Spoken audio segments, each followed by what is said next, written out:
Right, good morning, and we're back on the road. And here we are in Bordeaux.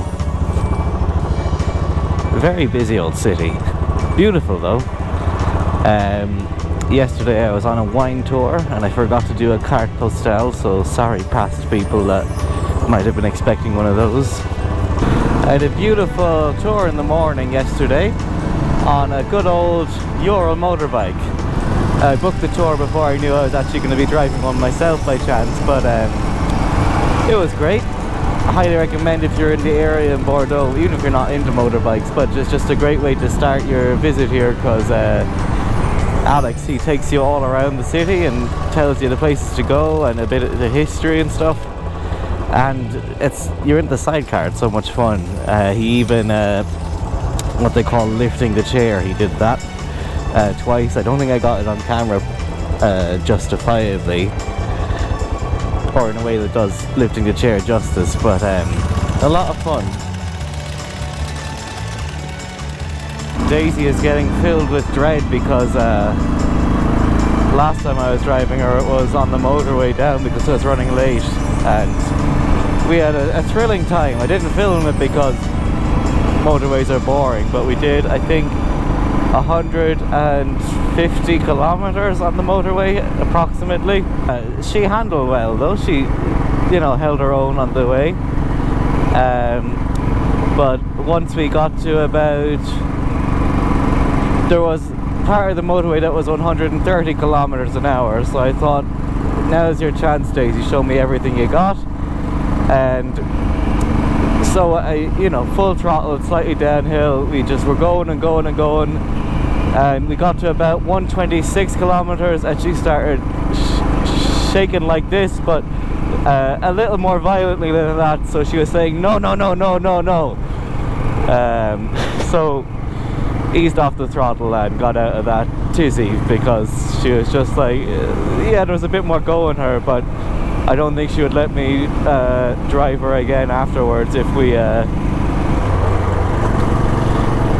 exceeded that speed. You know, I probably would have been chucked off or something. Poor thing. But she did hold her own otherwise though. So, a brief history of Bordeaux, from what I can remember, what I've been told. Bordeaux, much like Tremor, actually means something fairly simple. If you know Au bord de la mer, beside the sea, and if you know du l'eau, some water, Bordeaux, beside the water, at the edge of the water. And it's been a city for a long time.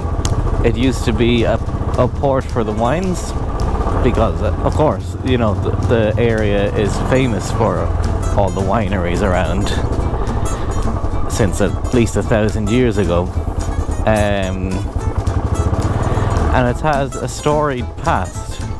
At one point the British took over and this was all a British land.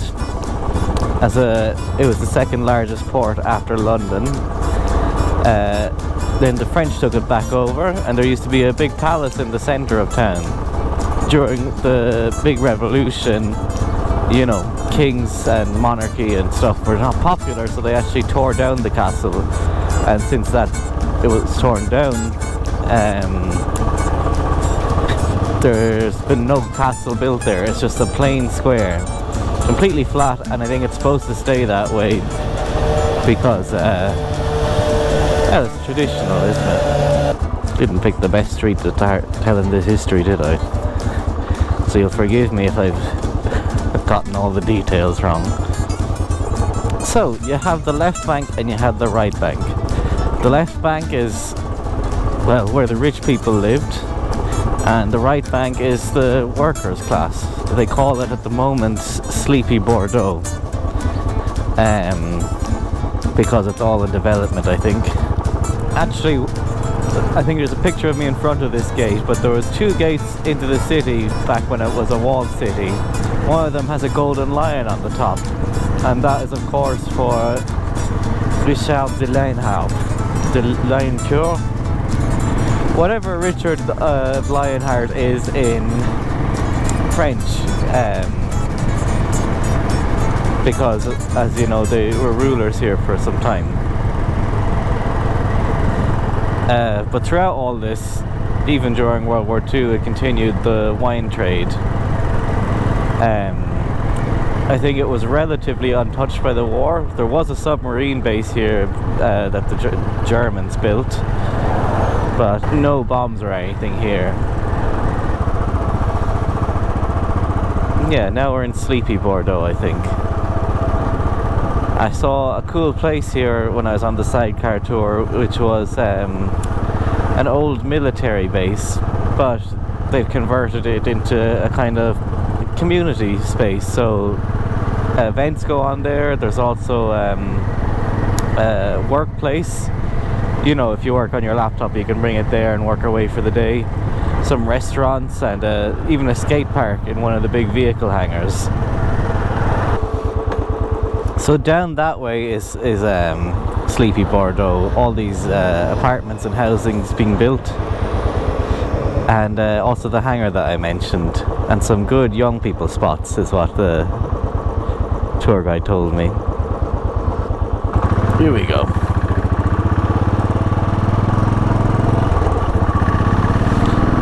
Alright, so yeah, I was a bit premature saying goodbye to Bordeaux earlier. We were actually heading the wrong way. It was going to take us around and back rather than up and back for whatever reason. That's the wine museum there. It's shaped like the shape of wine when you swill it in a glass, which you do to release the flavours. So later, after World War II, Bordeaux had the same mayor for about 50 years. Feels familiar to Ireland because the old people liked him because he didn't change anything. He kept it the same way so that they could live as they pleased without any interference. Good for them, but it meant the city was just, I don't know what you would say, slumbering for about 50 years, stagnating. And then about 20 years ago they elected a new mayor, and he revitalized the city. All of the buildings, they were black, covered in smog and soot from years and years of pollution. And now, of course, you recognize Bordeaux because it's bright limestone colored buildings. And also he installed a tramway which wasn't there before, and that's going on towards the airport at the moment. So really just transformed the city. I tend to use those interchangeably, so don't be offended if I call your beautiful city a town.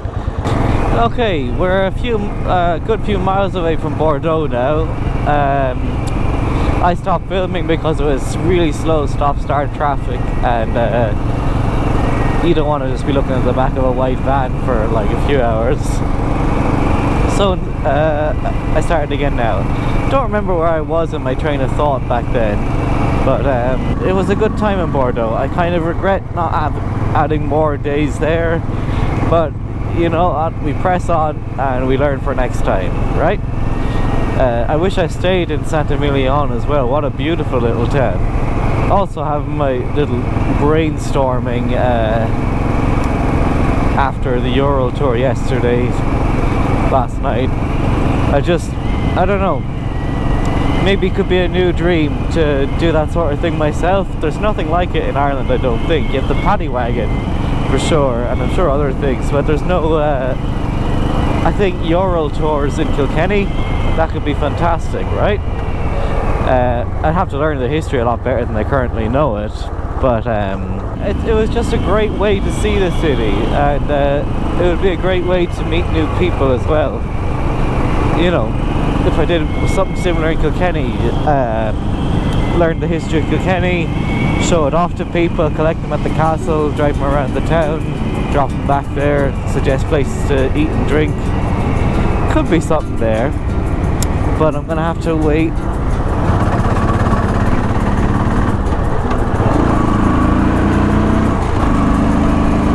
The initial investment is, you know, where that plant falls flat, because in Ireland Urals go for about 20,000 or so, I think. A shame. Oh well. Also forgot to mention St Emillion, beautiful city, town. The church there was made by a man, Emillion, around the turn of the millennia, the 1000th, I forget. But it's carved into, it's a monolithic church, so which means that it's carved from one rock, which is amazing. And I think I got some little videos of it. And the town became known for its wine and its monks, and worth a visit if you're here. I'm regretting that I didn't pick somewhere to stay there for the evening. At least just one, you know? Seemed like good fun was in the town square. But at one of the local wineries as well, I picked up some wine to send home. I think it's going to get home before I do. But I'm looking forward to having it. It was one of the ones I tried in one of the chateaus. They said that 95% of their, you know, where they're selling the wine is local in France. It doesn't go to supermarkets and things. You wouldn't find it there, so you can only buy it directly from the source, or, you know, I guess high-class restaurants and stuff. But it also goes to airlines, so it's quite an exclusive wine. Chateau de St George, I think. We'll see. But I had some and it's nice. I'm no wine connoisseur myself, so I don't really know, but I pretended to be like, yes, delicious, and I should know. But hopefully they like it back home. We'll see. It was fascinating finding out just how intricate the process of winemaking is. Just things you wouldn't even think about. At least in the region we were in, where they mostly produce red wines, and a lot of them are in the Grand Cru Cassé, which is like, you know, the best types of wines based on a panel of judges. But there's certain criteria you need to make. The wines that we were at did that, of course. So it has to be completely natural, and this is kind of where it was a good year, it was a bad year comes into play, or a challenging year they would say, rather than a bad year for wine. But it's entirely dependent on the weather, and you can't use irrigation. The only water that can go onto the vines is rainwater. Ooh, look at these little cars.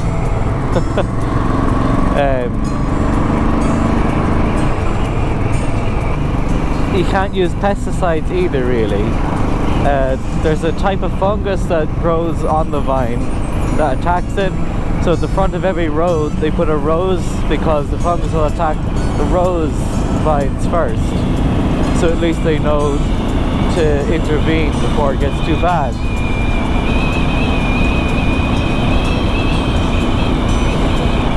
And then the barrel the wine is stored in can affect or it does intentionally affect the flavour of the wine. Alright, there it is. And now let's do something crazy. We'll just catch up with it here and give it out Hong Kong and see if we get a whistle back.